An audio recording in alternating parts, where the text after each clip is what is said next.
You're an entrepreneur. You're a leader. You're a high-performance individual. But many of you are so busy, you're thinking about today only. But what about tomorrow? This is the Alchemist Lounge. We focus in like a laser beam on exploring the art of transformational leadership, company culture, and the alchemical elements of creating and managing healthy and thriving organizations. This is a forum for leaders to hear cutting-edge perspectives, learn how to evolve yourself, and build thriving and sustainable leadership habits and businesses that stand the test of time. Get ready to learn from one of the best, the Alchemist Lounge, with your host, Alex Atwood. Welcome, everyone, to another episode of the Alchemist Lounge. I'm your host, Alex Atwood, and today we're going on a deep dive into the realm of executive coaching and personal growth with our guest, Cindy Whitmoyer. So Cindy is a master level coach with an impressive resume spanning over 25 years. Cindy brings international business expertise, leadership training, and development skills to the table. She's the driving force behind Leads Us. And as its CEO and growth and co-founder, she's recognized as a professional certified coach by the IFC, which is the ICF, I should say, the International Coach Federation. I should know that. I'm also certified. And Cindy's client portfolio includes a wide spectrum from leading government agencies to multinational corporations. I am so excited to have you on the show. Thank you so much. And thank you for that wonderful introduction. Absolutely. Well, you and I met through the coaching community, and we've already discussed some different avenues that we could take to empower certain industries and certain people within those industries. But I want to start it off with something that I did for my company, Gravy Work, recently, and it was a workshop. And what we did was we delved into empathy and compassionate leadership as cornerstones of trust for our company. So my first question is, could you shine some light on some of the unique attributes that empathetic leadership bring to the table that differentiate it from other leadership styles? Yeah, no, that's a beautiful question. And, you know, Alex, I think that empathy, especially right now where we are in the space of doing a lot of redefining as human beings, is so important for our sense of understanding and creating a deeper sense of understanding. And without that, I think that we can sometimes not be able to go into the depths of conversations and look into the foresight altogether. Because when we do that and we are empathetic, it does open us up in a way that dives into being more curious, I think. And when we lean in with more curiosity versus that judgment mentality, it does automatically start filtering in this sense of psychological safety and trust as defined by the beholder, right? I mean, we all come with a different sense of that. But yet, empathy today, I think, is what bears light to our future. I really do. And when you are leading in the sense of listening, even just being a listener with more empathy, it changes what you receive and how you receive that information. So I love it because I think that empathy and trust can just become a powerhouse and they blend so well together. It's almost like the holding each other's hand concept. So I love that you asked that. And as coaches, just to get to that place, I have to, as a coach, start there as being someone who is leaning in to understand.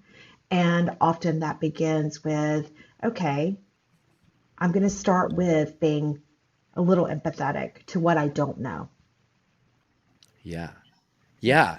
And so that is, first of all, what I heard was that I heard listening, right? And I heard taking a moment to actually connect allows for that empathy to show Yeah. up.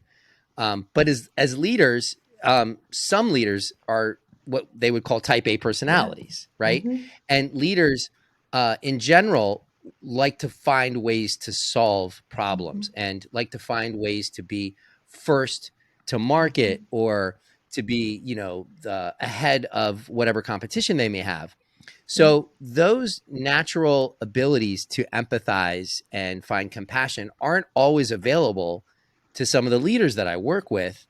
And so my second question is, so how can we better cultivate empathy and Yeah. compassion to understand and connect Yeah. more with our team members? What's the best way to cultivate that? Yeah. Oftentimes we lead a certain way.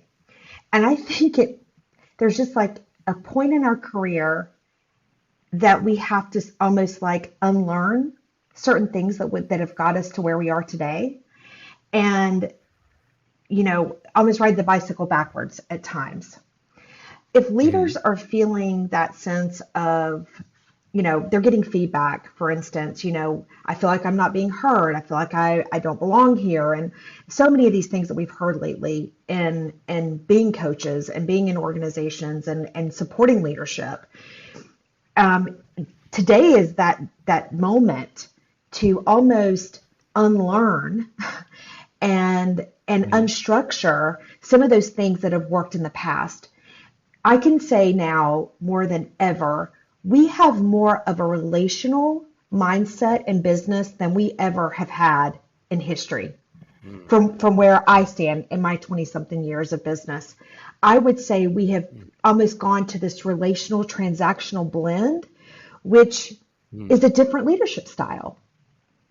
I mean, Mm-hmm. if you're driving a transaction today, and that's all you're focused on, I think you might be missing just a small component to what a relationship can build into the bottom line of a true transaction. And that goes back to intentional leadership.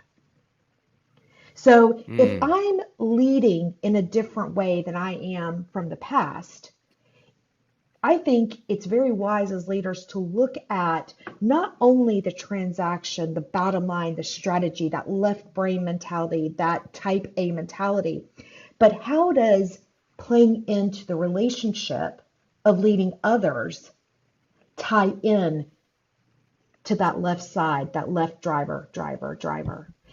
And this is Mm-hmm. where I look to my leaders and go, okay, if you're going to build your best team, who on here is the total opposite of you? Who on here brings a total different skill set that will actually elevate your game? Leaders don't always need to be a subject matter expert. If they build their wingman to be the subject matter expert for them, bring 90% of the game to them, that's 10% that all they have to do is put their eyes on it and drive it forward. That's time not wasted. That's leaning in with empathy, trust, building power. And I think it's more of creating that eco mindset versus ego mindset, which ego mindsets are not, it's not a bad thing. I think we have to have an ego to a certain extent, but when we look at leaders and how they utilize that mentality and that behavior, I think finding a nice blend between the two is very, very wise, especially with the way the world is working today. Mm-hmm. Yeah. So let's talk about that a little bit. For leaders who haven't necessarily like practiced or cultivated these sorts of Mm-hmm, mm-hmm. conversations, um, what are some tools or what are some ways they can practice having these more empathetic communication styles with their Yeah. teams?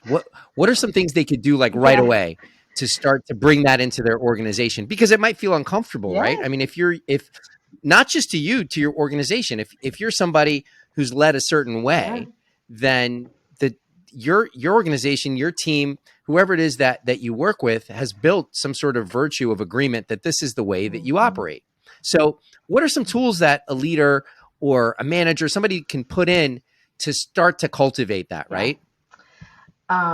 here we go. This is my big one. And sometimes it takes me a while to get my leaders there to this moment, but Yeah. it's what can I learn from you?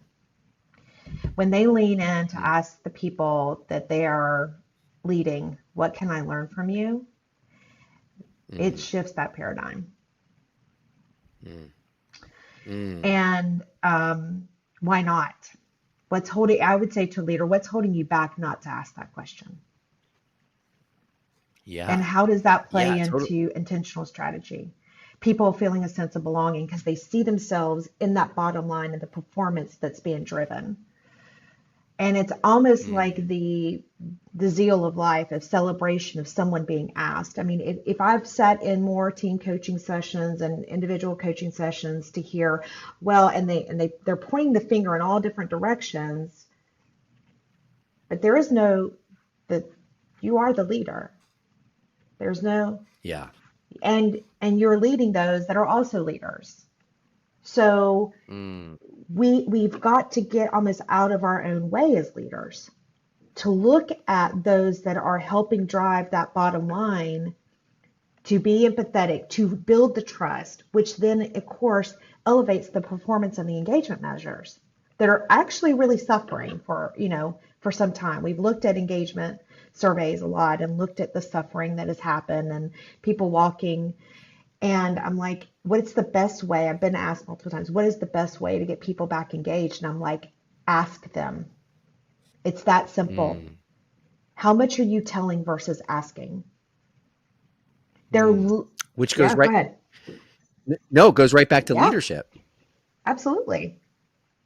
Absolutely. Yeah. And how much are you as a Yeah. leader to let go of that stronghold to just simply ask versus tell? I do it with my kids, you know, Mm, especially growing into young adults, right? I mean, let's simplify it here to amplify this concept. Sometimes I have to ask my young adults, well, what do you think? Because I can give them mm, all the advice in the world, but my lens are different to what they're experiencing versus what I'm experiencing. I can almost say, well, I'm at the balcony and they're in the weeds of life right now. And I'm looking down and I'm like, I'm here. And so sometimes it's not me saying, I've got the answer for you. It's like, what are you experiencing? I need that mm, intel to help them formulate a critical thought process. And without that, are we missing information and or are we moving towards a target that is ultimately an illusion and we're going towards the wrong thing? mm. Understanding. Yeah. Understanding is the key here. And each of us bring a lens of a different level of understanding, which I think blended together, we learn from each other. We learn new things. We create things differently. And we also have to be vulnerable in a sense to be able to get there. And it's hard to find that in leadership. But those that do it, let me tell you, hands down, wow, the things that they're doing with their teams and creating. And I think it's a different way than what we've experienced over the last several years. Oh yeah, Yeah. absolutely. And as I'm hearing this, just asking that Hmm. question, right, is vulnerable, right? You're actually asking a question and showing vulnerability to the rest of your That's team. right. And that is an avenue to Yeah. connect because what I've learned and what I'm seeing more and more is vulnerability in leadership, Yeah. right? Like actually being a vulnerable leader, somebody who then is able to Yeah. connect with others because when you're being vulnerable and when you have the strength to do Yeah. that, then the relatedness changes. So that's beautiful. That really does tie things together. Um, the other side of this, and you mentioned this, is, and I hear this a lot from leaders, is defining our goal. Sometimes leaders get so, especially to the small, medium-sized businesses, sometimes leaders become so involved in the day to Hmm. day, just making sure that solutions are met and making sure that they're navigating through the waters and the waves and all of the different things you need to traverse being at the head of an organization. So a question I have for you is, so how do leaders who are facing hurdles in defining their goals, Hmm. right? Like feeling like maybe somewhat stagnant, how can they utilize executive coaching to realign their objectives and to reimagine how they're running their teams. Yeah. You know, that's a big part of utilizing your resources really well. And I think that great leaders do that. And, I know that when my clients show up for a coaching session, they're actually saying yes to them. It has nothing to do with me. It's actually them saying yes to themselves. It's saying yes to their well-being. It's saying yes to the strategy they're driving. It's saying yes to their family. It's a personal and professional blend. You're only one. I tell my clients all the time, you're only one human being. Your professional and your personal life are blended. You're one person. Yes. And so when you show up to a coaching session, you're actually saying yes to yourself. A time to think. I was just reading something that I sent out to my team that I wrote the other day. And, this is it. And this is the bottom line that I wrote to my team. And I said, everyone needs a moment to clarify and connect to their purpose. I don't care how much experience you come with today. Everyone evolves. Your purpose is embedded into everything that you create, internally and externally. Get clear, work with your highest intentions, and co-create with a community that will be along with you on that transformational journey. That co-created journey. Think about leaders when you think about co-creation and transformation. For elevating what has always been there. You are the expert of yourself. That new idea, new concept is already there. It's taking the time to slow down and allowing it to rise up. That is very profound. That is absolutely right. So when they're working with an executive coach, they're actually making a commitment to themselves as well as their teams to self-improvement and continuous self-improvement. So that's huge. And all leaders, or really anybody that's in a position where they feel like they're becoming stagnant or they need guidance, can look at an executive coach. What are some misconceptions surrounding executive coaching that you find are prevalent? And how can leaders like navigate through all the different ideas and misconceptions that are in the public sphere? Well, I love this. And often I get well, you're not an expert of what I do. And I'm like, oh, that's great. Because I don't want to be an expert at what you do. What I want to do is be an expert to expand on your critical thinking and to expand you into knowing what's within you and to untether all of these things that you've tethered yourself to, because it actually allows you to evolve into your highest self and the best leadership, that the posture that you can imagine. And you have to be ready. To be coached, you must be ready to be coached. It's one thing to give people advice, but that's not the business I'm in, Alex. I'm in the business of allowing people to think for themselves and to design their own way forward.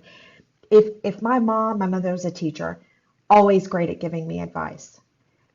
And I look back and I'm like, God, I just was so deaf to it all. And I'm like, but what makes us any different as a grown adult? We get advice all the time.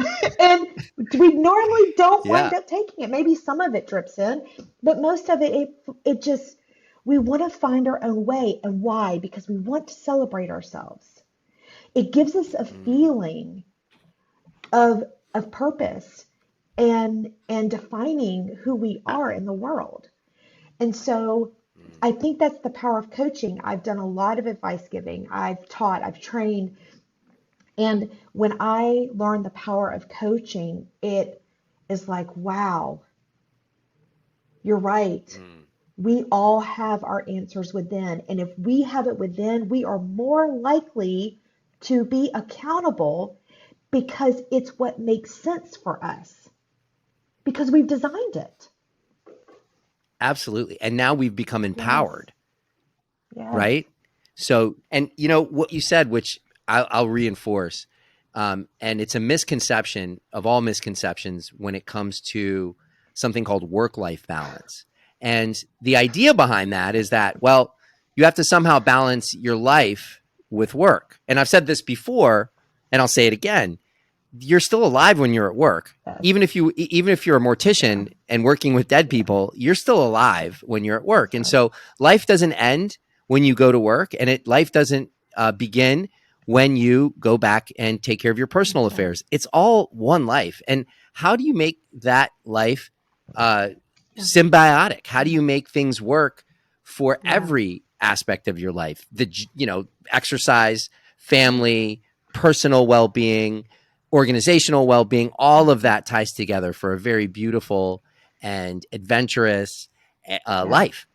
So do you agree with that? I do. So I will say I don't use work-life balance anymore because I'm like, I've been searching for balance my whole life.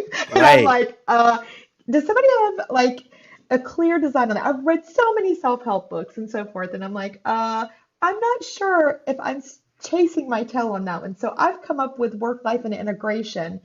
And I'll say this, that when my business is going well, I have time to spend with my family and have that self time, and vice versa. I've got to find this right flow for myself.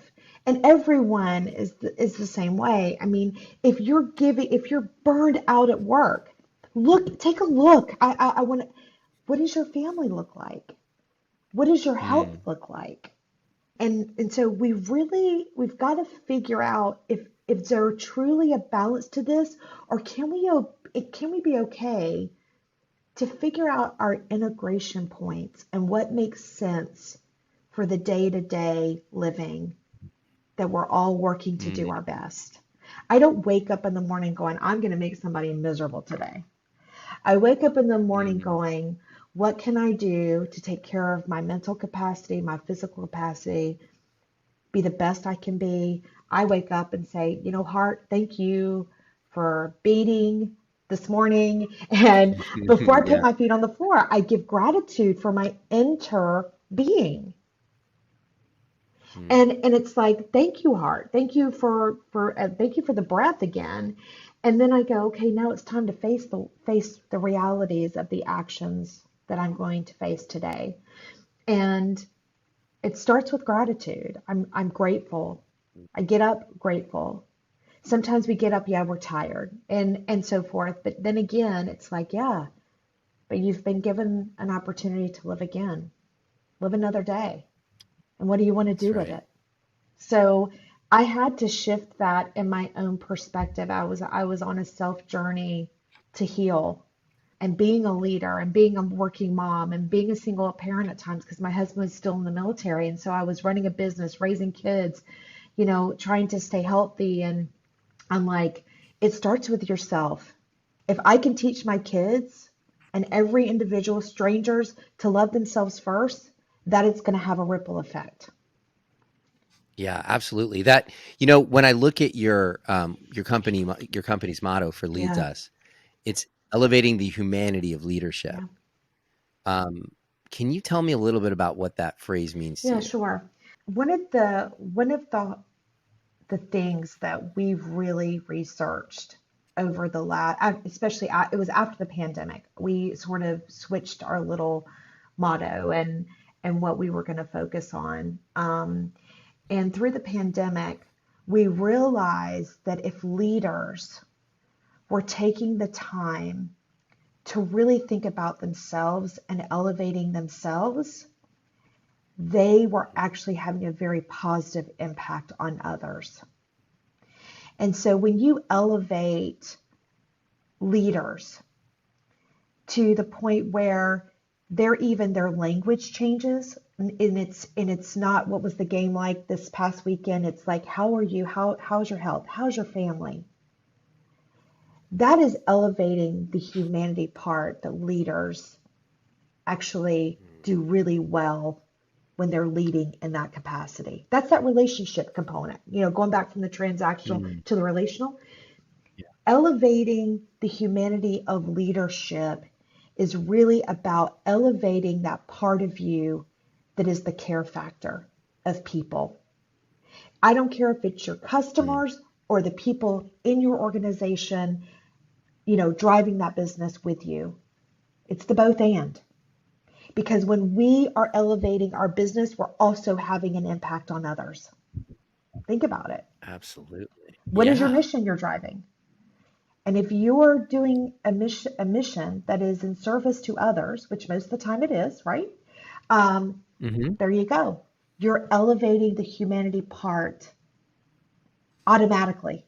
And I'm like, there's no way around not looking at humanity these days. We have to pay attention. If you have people below certain points of your organizational thought process for moving forward, why isn't it on the top? That's what I ask. Why is it not on the top? The people are going to drive the business as long as you invest in them. Yes, absolutely. And, there's all sorts of thought leadership around this now. There's Simon Sinek, for example, he evangelizes starting with the why, right? A lot of companies start with the what and then the how, and then they get to the why. But starting with the why sort of uncovers why you're doing what you do. And most of the time it comes back to some form of service, some form of service that you're providing. And service provided through humanity is incredibly powerful. So it really does influence the organization's success from the bottom up. Because people want to attach themselves to something. They want to belong to the effort. So if they can see themselves in that process, they are more likely to believe it and drive it. So just as I have, coaches that work for us, and we elevate the humanity of leadership, and I, to them, what does that mean to you? Well, it's every human that is taken care of. We are elevating each other. Absolutely. Yes, we are elevating each other. And so as a leader, I drive that mentality every single day. I show up to work. Why? Because I want to elevate the humanity of leadership. Leaders have a tremendous impact on our world. And if we can support them in leading their best and being well as they're making really tough decisions, then that will have a ripple effect. And I know that. And that's important to the sustainability of tomorrow. It has an impact on my kids and then my kids' kids and so forth. So there's a ripple effect to this. Yes. And I tell you what, Alex, it's been very hard to lead since the pandemic. It is no easy feat, and support, if ever, is needed. And just, leaning in to support, it doesn't make you weak. It actually strengthens you. I had someone ask me the other day, why did my organization invest in this? Am I going to be fired? And I'm like, absolutely not. I said, honestly, I wouldn't even show up to coach you if you were going to be fired, because that's not what I love doing. I actually love taking people from strength to strength and making sure that you're okay. And sitting in a space that gives you the confidentiality to lean in and be vulnerable. And I'm not here to judge you. I'm here to listen to you. I'm here to understand you more, so that we can look at strategy to help you and support you in moving forward that you design for yourself. How often do we get to experience ourselves? Look at me as an echo. I'm an echo to your own voice, your own thought process.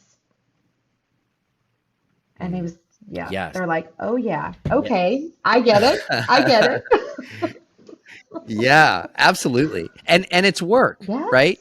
And, there's sort of, sometimes leaders will see productivity and profitability and all of these pressures to be able to sustain those two key elements of running a business, right? So how can a leader strike a balance between, pressure for profitability and productivity, while also making sure that well-being and development of their employees is Yeah. present. How can leaders do that? How can leaders balance those two, what seem to be sort of rival factions, Yes. right? Know yourself first really well and know your people and Mm, what drives them. There are some people that are driven by the bottom line. There's others that are not. And if anything, I could say it's a strategy to set yourself up for success. And sometimes we acquire teams and sometimes we build our teams. And the same token that go back to that what can you learn from them concept helps build that strategy and what that looks like. mm. Yes. Yes. And do you see um, a rise in productivity or profitability with leaders that you work Yes. with? And if so, like, how do you see that Yeah. happening? Right. So, where does that happen for leaders? Where do they see the increase of profitability and productivity when they take on this new style of humanity in leadership? Engagement. People feel heard. Got People it. feel invested Yeah. in. And when I can sit there and coach people in an organization and get rid of the noise so that we amplify up the truth of what's really there, it's a brilliant concept. You know, coaching is still used in the form of what I call ad hoc coaching, right? And what I love about Mhm. leads is that we formulated a way forward where we can maintain the autonomy of every individual client, the confidentiality. And if we have enough clients embedded in coaching, we can simply roll up common themes to the leader. Mm. And it's almost like we become the pulse check within the organization. I call it the stock market ticker. As long as I've got coaches embedded in the organization, we can roll up information, which then, you know, I know surveys are done well, but when we were in the middle of a pandemic, we worked closely with a very large organization, and it's almost like we were able to move ebb and flow within every day. You know, and how important that information was to roll back to make sure that the messages that were being sent were correct. Because Mm. it's not easy being a leader and doing a lot of change management and going after and actually giving out the wrong information. You have to go after what people are wanting to hear from you. And so it impacts communication. Mm. So if you have a coaching engagement where people are focused on communication, focused on accountability, and focused on belonging, those three right there can drive engagement and performance like none other. And it's because Yeah. people see themselves in the design. It becomes almost like this co-design concept is what we hear from our clients. I feel heard. Oh, I saw that change has been implemented, and usually we had to wait like 3 years for that to happen. But once we get rid of all the noise where the leader, I mean, think about how leaders are normally high achievers, high performers, type A. When Hmm. if we get the right information vetted to them, they can make quick decisions. The decisions can be quicker. And that's what Mm. matters to them. Because time saved works well in their favor. Yes, and healthy, open, transparent communication fosters collaboration. Yes, And yes, yes, and people who feel heard yes. and feel comfortable and at home to be self-expressed, Uh, well, they're going to be more creative. yes, So you'll be able to have, as opposed to you as the leader being responsible for making all decisions, you'll be able to empower your team, and your team members will be open to suggest yes. ways to be able to find solutions, be able to better collaborate, and all of Yeah, that. yeah. The one thing though, and sometimes people don't even realize it, but sometimes there's Mm-hmm. pitfalls that leaders fall into, which sometimes inadvertently dehumanize their leadership style. Maybe some ways of engagement or some ways of communication. Mm-hmm. Can you give me some common pitfalls that they might run into and not mean to run into in terms of dehumanizing their communication and leadership Yeah, style? I would say assumptions, running off Gotcha. assumptions. running off stories versus getting in there and digging into the facts. And this comes down to, those conversations that sometimes are missing, and that can, through a quick engagement, can create understanding and get rid of a lot of noise.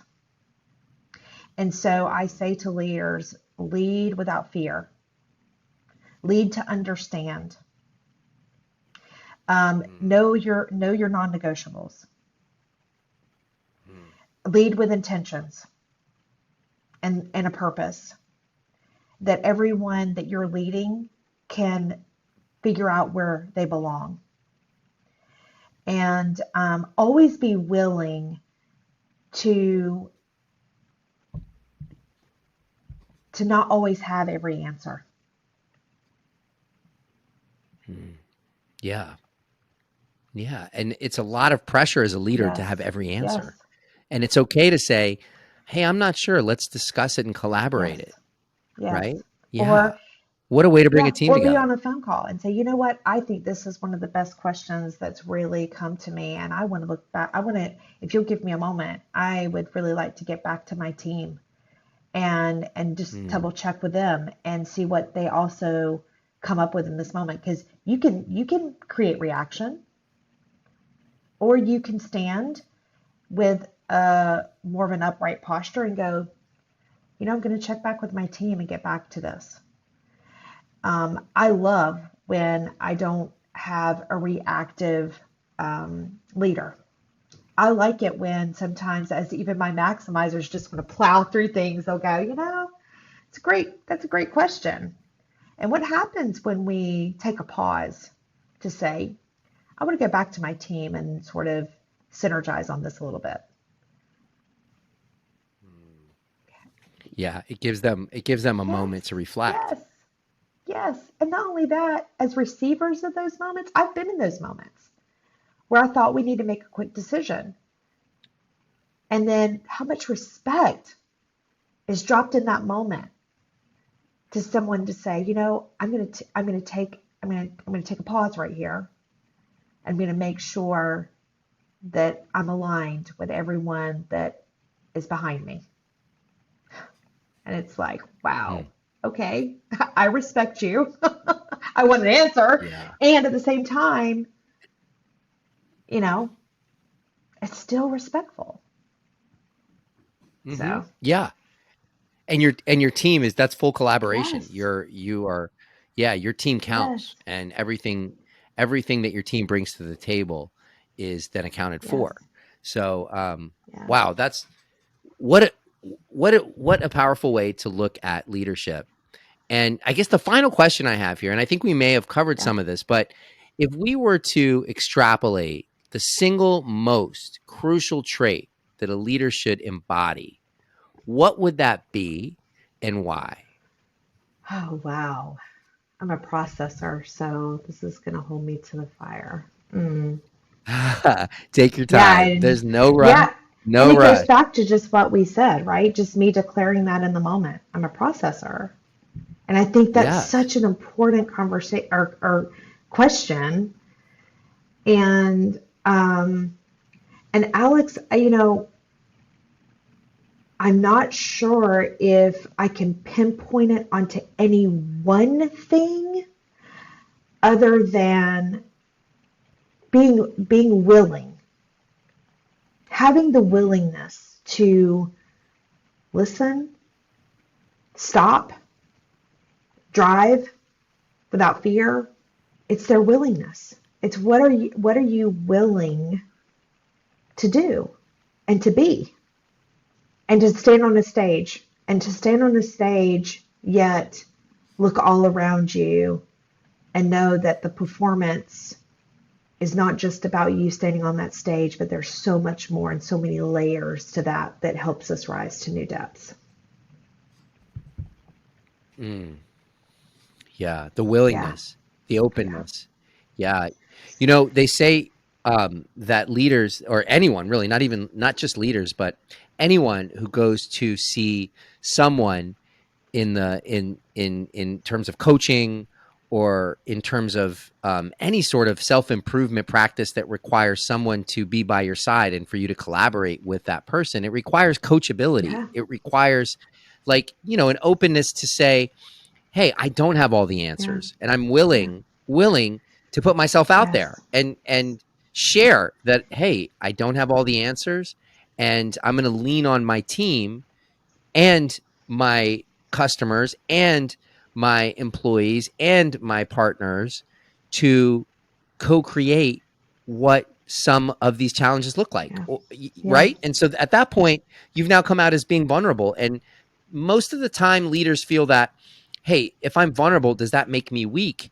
And what I would counter that with is absolutely not, Oh, because it takes strength to be vulnerable. It yes. takes strength, right? Yes. So it actually shows Yes. strength to take on the old hierarchical way of leadership and to decree and to give specificities to your compadres that you Mhm. work with is not collaborative. So That's right. I think that willingness is beautiful, because that willingness opens the door to everything else that's possible through a coaching relationship, through leadership, through possibility to just be able to take on anything that comes your Yes. way. And being willing is the key to Yeah. that. So that is such a great trait for leaders to begin to embody, Yeah. just a sense of Yeah. willingness, a sense of openness. Yeah.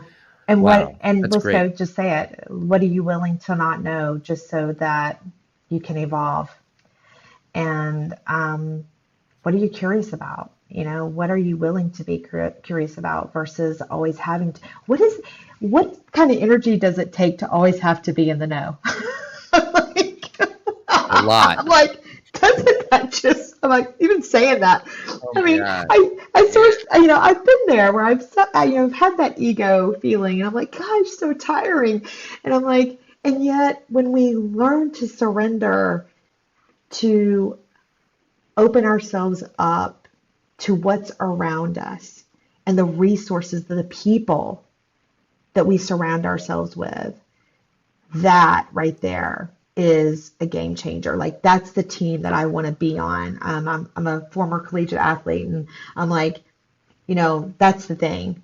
I don't have to know everything, but I need to know my position. I need to know my position well, and I need to be willing to listen to others. I need to be able to understand how others function so that I can empower them to show up to the game, be their best, and knowing that we're all gunning for something that is exciting on the other side. Yes. And celebrate. Even if there's a loss, there's something to be learned, and we celebrate regardless. So, anyway, the Yeah. failure is not meant to define you. It's meant to refine you as a human. So, that is, that's the pursuit of life. And if we're Mm. willing at any point to let go, where something ends, those new beginnings will start taking shape. So if you think that your leading today is going to be the same, 5 years from now, as a coach, I can love you through this and say, no, it's not. No, it's not. Because Yes. you're going to get better at it, and you will be better at it, and you'll be a better human for it. And the life experiences that you gain as a leader from all those people you're leading will change you as a leader. And it's just the process of Yeah. being willing. I love Yeah. it. And something you said was just Yeah. magical, which was that don't let failure define you, allow it to refine Yes. you, Yeah. right? And so that is Yeah. key, right? Just a quick mind shift around how failure can often become a beautiful gift and an opportunity if you allow the Yes. refinement that's available there to take hold. Absolutely. So that is such a beautiful way to close the Yes. show. Um, Thank you so much for uncovering these secrets and your approach to Yes. coaching and your approach to empowering leaders to reset and recalibrate their goals and expand their abilities and transform into really impactful leaders of people and innovators and change agents. You just shared so much in this vast Wow. reservoir of wisdom and leadership that's just such a gift.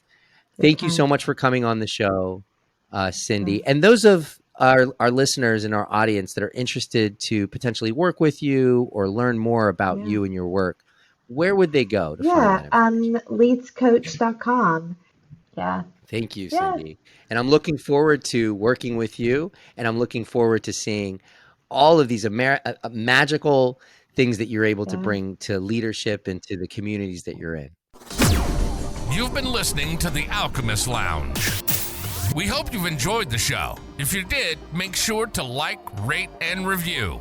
And we'll be back soon. But in the meantime, find Alex on LinkedIn and Twitter at Alex Atwood and on Instagram at AlexAtwood_coaching. See you next time on the Alchemist Lounge.